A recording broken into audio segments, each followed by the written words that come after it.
remember how you learned that NASA was planning to send the astronauts back to the moon in 2024?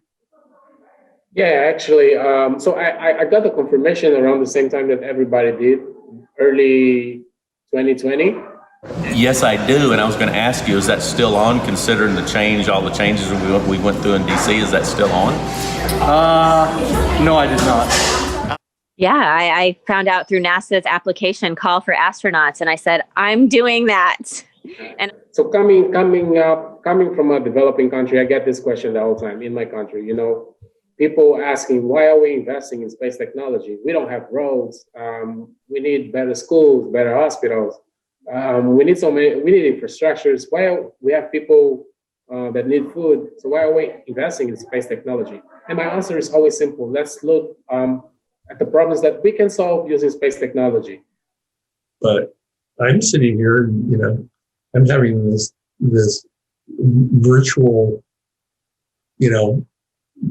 voice and visual interaction that to my father would have been complete sci-fi. It's kind of like, you've probably heard this, they asked Thomas Edison, a lady was asking him one time, well, Mr. Edison, you have failed over 1,100 times in your attempts to invent the incandescent bulb. And he says, no, ma'am, I beg your pardon. He said, I have successfully found out over 1,100 times how it would not work. Yeah. So it's all in your perspective, isn't it? Exactly. See? So, What they could do is put it on, well, they have a big social media standing, I know that. I just personally don't follow them, but they can put more advertisements out, stuff like that, get on news channels, stuff like that people see from their day-to-day lives. It's been 1972 is the last time we had people on the moon. What do you think about the fact it's been so long? Well, I guess they were trying to spend their money on other things. I don't know why they didn't go sooner.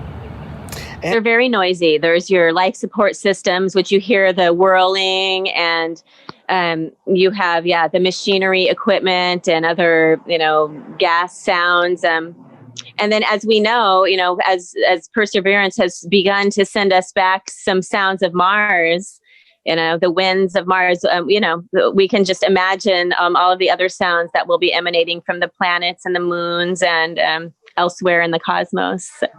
It's an amazing time to be alive, to be able to see this happen, transitioning from gasoline driven cars that are kind of steampunk chugging along.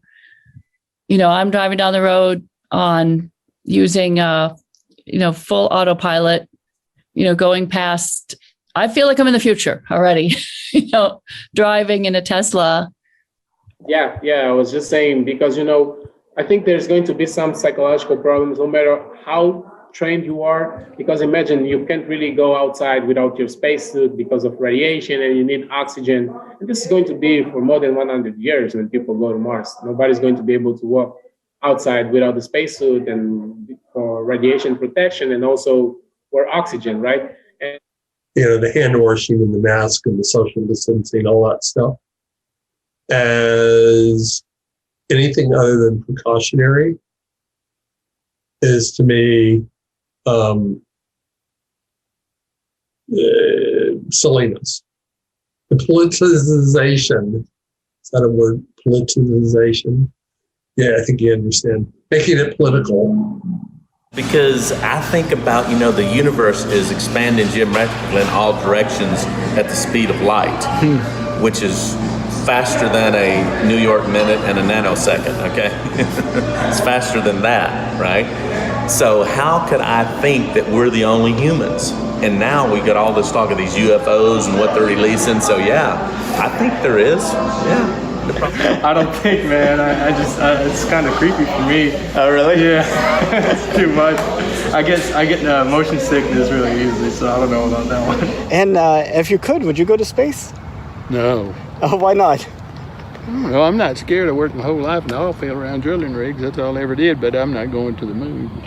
I don't know about, I think they're looking at aquaponics and doing like the fish that, having the fish and using those to fertilize the plants. And so maybe we'll have fish there first. And I know my group is looking at entomophagy for eating insects. So growing cricket colonies or growing beetle colonies or other things, insect colonies in space. But yeah, as far as mammals, we'll see how it goes. Hopefully I can be the first veterinarian on the Gateway or on the moon.